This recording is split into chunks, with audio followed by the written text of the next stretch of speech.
Hello नमस्कार साथियों, कैसे हैं आप सभी लोग। स्वागत है आप सभी का शालू आर्ट क्लास में। चलिए आज के विस्तार के साथ में अगले प्रश्न शुरू करते हैं। जो भी लोग चैनल पे नए हैं सब्सक्राइब करके बेल आइकन दबा लें, साथ में ऑल सेलेक्ट कर लीजिएगा जिससे कोई भी लेटेस्ट अपडेट आप तक तुरंत पहुंचे। तो चलिए फिर क्वेश्चन स्टार्ट करते हैं। चलिए अब अगले इम्पोर्टेंट क्वेश्चन शुरू करते हैं डिटेल्स के साथ में, जिनमें पहला है आईने अकबरी पुस्तक के लेखक कौन थे। तो यहाँ पे हमारा ऑप्शन नंबर डी सही हो जाएगा, अबुल फजल। अगला प्रश्न है हमारा, आईने अकबरी का मुख्य चित्रकार कौन था। तो अबुल फजल, जैसा कि अभी हम लोगों ने पढ़ा, ऑप्शन नंबर बी सही हो जाएगा। अकबर ने किस राज्य पर अपनी विजय के स्मारक के रूप में बुलंद दरवाजा बनवाया था। तो ऑप्शन नंबर ए गुजरात सही हो जाएगा। इसकी थोड़ी सी व्याख्या है, देखते हैं। अकबर ने गुजरात विजय 1572 से 73 ईस्वी के उपरांत 1601 ईस्वी में फतेहपुर सीकरी में बुलंद दरवाजा बनवाया था। इसकी ऊंचाई 134 फीट है। यह 42 फीट ऊंचे चबूतरे पर स्थित है। यह फतेहपुर सीकरी की जामा मस्जिद की दक्षिण दीवार में निर्मित है तथा भारत का सबसे ऊंचा और वैभवशाली प्रवेश द्वार भी है। नेक्स्ट क्वेश्चन है, बुलंद दरवाजा की ऊंचाई है। तो ऑप्शन नंबर सी 134 फीट। नेक्स्ट क्वेश्चन है, मुगल शैली की उत्पत्ति किन दो शैलियों के सम्मिलन से हुई। तो यहाँ पर हमारा ऑप्शन नंबर सी राजस्थानी एवं ईरानी सही हो जाएगा। अगला प्रश्न है, मुगल शैली भारतीय जिसको राजस्थानी भी बोलते हैं एवं पर्शियन यानी ईरानी शैली के सम्मिश्रण से उत्पन्न हुई है। राजस्थानी शैली को हिंदू शैली भी कहते हैं, चूंकि मुगलों का प्रभाव सबसे पहले उत्तर भारत के क्षेत्रों पर हुआ, जहां पर पहले से ही राजस्थानी चित्रकला प्रचलन में थी और मुगलों ने ईरानी शैली के चित्रकारों को पहले से प्रश्रय दिया था। ऐसे में इन दोनों शैलियों के मिश्रण से इंडो पर्शियन शैली आगे चलकर मुगल शैली के रूप में विकसित हुई। चलिए अगला प्रश्न है हमारा, किन दो शैलियों के समन्वय से मुगल कला का आरंभ हुआ। तो यहाँ पे हमारा ऑप्शन नंबर ए सही हो जाएगा, हिंदू एवं ईरानी। नेक्स्ट क्वेश्चन है, मुगल चित्रकला दो शैलियों के सम्मिश्रण से बनी। तो किन दो शैलियों के सम्मिश्रण से बनी। ऑप्शन नंबर डी सही हो जाएगा, भारतीय और पर्शियन। ठीक है, तो चलिए नेक्स्ट क्वेश्चन है, स्थिर चित्रण प्रमुख रूप से देखने को मिलता है। तो ऑप्शन नंबर सी सही हो जाएगा, पाश्चात्य शैली में। इसकी थोड़ी सी व्याख्या भी है जिसको हम पढ़ लेते हैं। स्थिर चित्रण प्रमुख रूप से पाश्चात्य शैली में देखने को मिलता है। मुगल शैली दक्षिण एशियाई शैली तथा पर्शियन शैली का मिश्रण है। मुगल शैली जैसे भारतीय, हिंदू शैली, जैन और बौद्ध शैली से प्रभावित रही। स्थिर चित्रण मुगल काल में ही फला फूला। चलिए अगला प्रश्न है, मुगल काल का स्वर्ण युग था। ऑप्शन नंबर डी सही हो जाएगा, शाहजहां का समय। चलिए इसकी थोड़ी सी व्याख्या हम लोग पढ़ लेते हैं। शाहजहां 1627 से 1656 ईस्वी ने लगभग 30 वर्षों तक शासन किया। उसका यह शासन मुगल इतिहास में विशेष महत्व रखता है। उस समय मुगल साम्राज्य अपनी चरमोत्कर्ष पर पहुंच चुका था। साम्राज्य की विशालता, सुदृढ़ता, आर्थिक संपन्नता और सांस्कृतिक वैभव को देखते हुए कई इतिहासकारों ने इस काल को मुगल इतिहास के स्वर्ण युग की संज्ञा दी है। परंतु इस परंपरागत विचारधारा के आलोचक इतिहासकार भी हैं, जिनके अनुसार शाहजहां का शासनकाल एक विरोधाभास है, जिसमें एक ओर उन्नति और प्रगति है तो दूसरी ओर ऐसी समस्याएं भी हैं जो मुगल साम्राज्य के पतन के बीज बोने में सहायक हुई।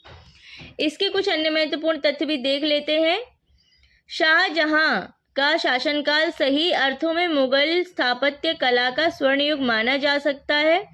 जहांगीर का काल चित्रकला का स्वर्ण युग कहा जा सकता है। अकबर का शासनकाल साहित्य तथा संगीत के क्षेत्र में स्वर्ण युग माना जा सकता है। अकबर ने स्वयं चित्रकला सीखी थी और उसने चित्रकारी का कुछ अभ्यास भी किया था। मुगल दरबार में चित्रकला को प्रोत्साहन अकबर के समय से ही मिलने लगा था। अगला प्रश्न देख लेते हैं, मुगल चित्रकला शैली का स्वर्ण युग कहा जाता है। तो ऑप्शन नंबर सी यानी कि जहांगीर का। चलिए, मुगल काल में चित्रकला का उत्कर्ष किसके राज्यकाल में हुआ था? तो जहांगीर के राज्यकाल में हुआ था। ऑप्शन नंबर डी हमारा सही हो जाएगा। नेक्स्ट क्वेश्चन है, निम्न में से किसने चित्रकला को प्रोत्साहित किया? तो यहाँ पे स्टार है, यानी कि सही ऑप्शन हमारा दिया नहीं गया है। इसकी व्याख्या में देखते हैं।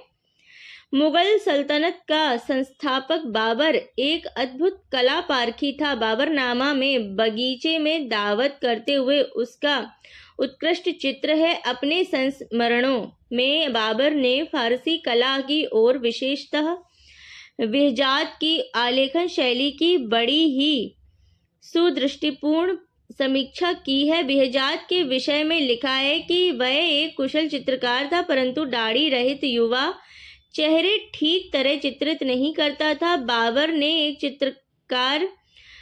एक अन्य चित्रकार शाह मुजफ्फर के विषय में लिखा है कि वह एक अच्छा चित्रकार था जो सादृश्य बनाने में निपुण था तथा परंतु उसकी जल्दी ही मृत्यु हो गई। बाबर ने समरकंद की मस्जिद का भी वर्णन किया है, जिसमें उसने उसे चीनी चित्रों से सजा हुआ बताया है।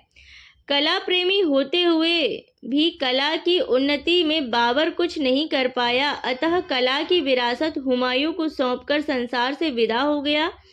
कला की अभिरुचि हुमायूं को पुश्तैनी रूप में मिली। वह स्वयं उच्च कोटि का कलाकार था और अपने दरबार में अनेक कलाकारों को आश्रय देकर कला की निरंतर सेवा करता आ रहा था। ऐसा माना जाता है कि भारत में मुगल शैली की नींव हुमायूं ने रखी।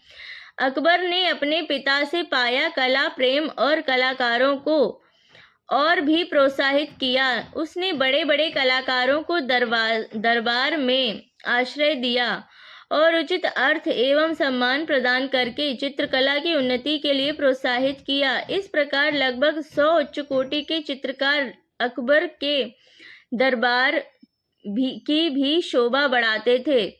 अकबर ने इन चित्रकारों की प्रसिद्धि ईरान तथा यूरोप तक फैली हुई थी।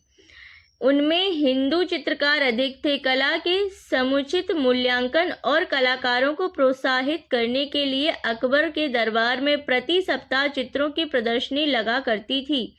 अकबर के पुत्र जहांगीर ने वंश परंपरा से प्राप्त कला की विरासत को बड़ी योग्यता के साथ संभाला तथा उसको समृद्ध भी किया, किंतु उसके पुत्र शाहजहां ने अपने पूर्वजों की भांति उत्कट कला प्रियता नहीं दिखाई। यद्यपि उसके दरबार में भी चित्रकारों का जमघट लगा रहता था, फिर भी उनमें न तो वैसा उत्साह था और न कला के प्रति वैसी स्वाभाविक अभिरुचि।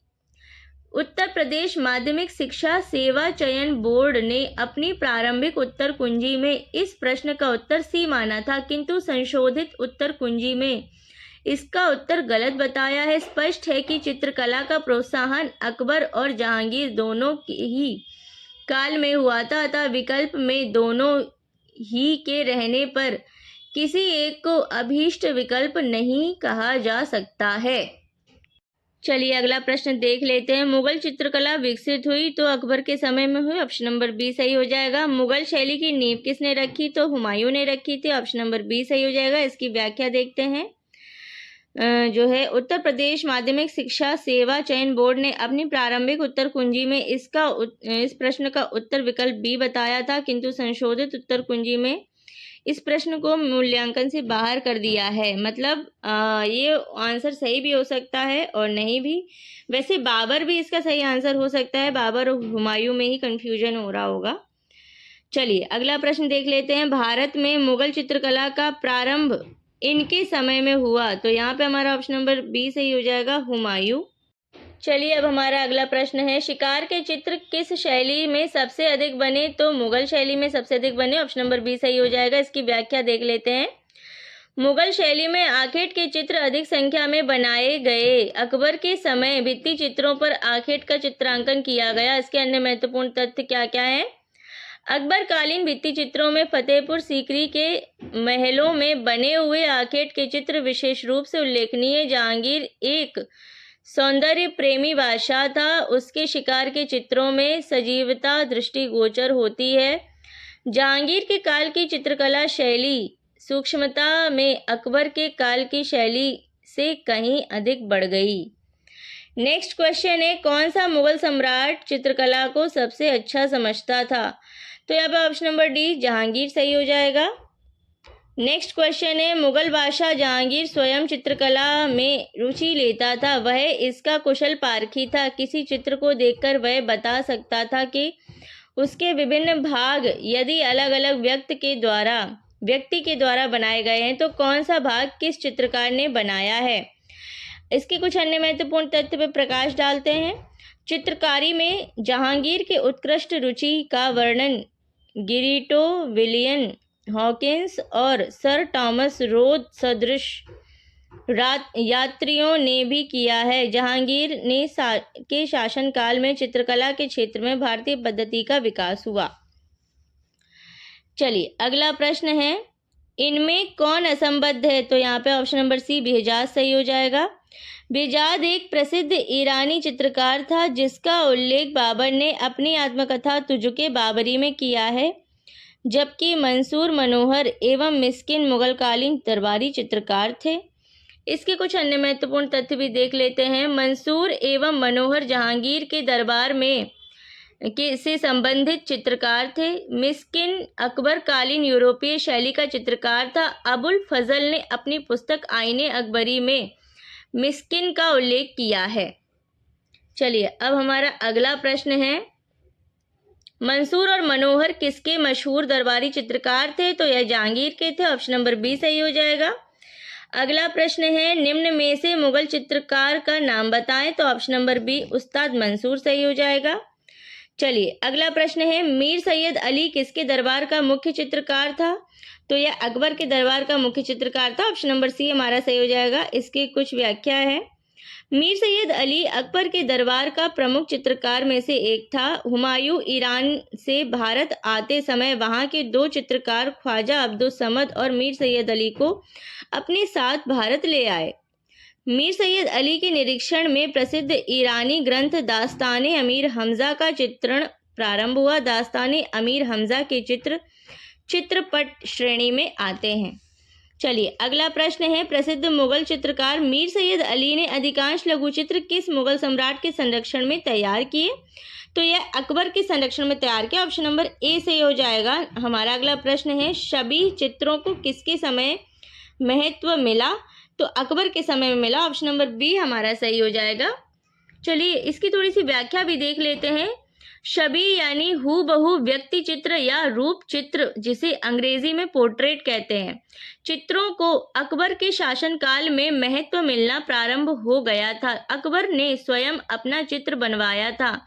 अबुल फजल बताता है कि उसने हुक्म दिया कि सभी उमरा अपने अपने चित्र बनाएं। चलिए इसके कुछ अन्य महत्वपूर्ण तथ्य भी देख लेते हैं। जहांगीर के समय में भी बड़ी संख्या में व्यक्ति चित्र बनवाए गए, लेकिन जहांगीर का ध्यान मुख्यतः प्रकृति चित्रण की तरफ था। शाहजहां को दैवीय प्रतीकों वाली अपनी तस्वीर बनाने का बहुत शौक था। अगला प्रश्न देख लेते हैं, रूप चित्र का निर्माण किसने शुरू करवाया था? तो ऑप्शन नंबर बी अकबर ने शुरू करवाया था। अगला प्रश्न देख लेते हैं, प्रकृति चित्रण किसके शासन में उच्च स्तर पर था? तो यह जो है जहांगीर के शासन में उच्च स्तर पर था। ऑप्शन नंबर बी सही हो जाएगा।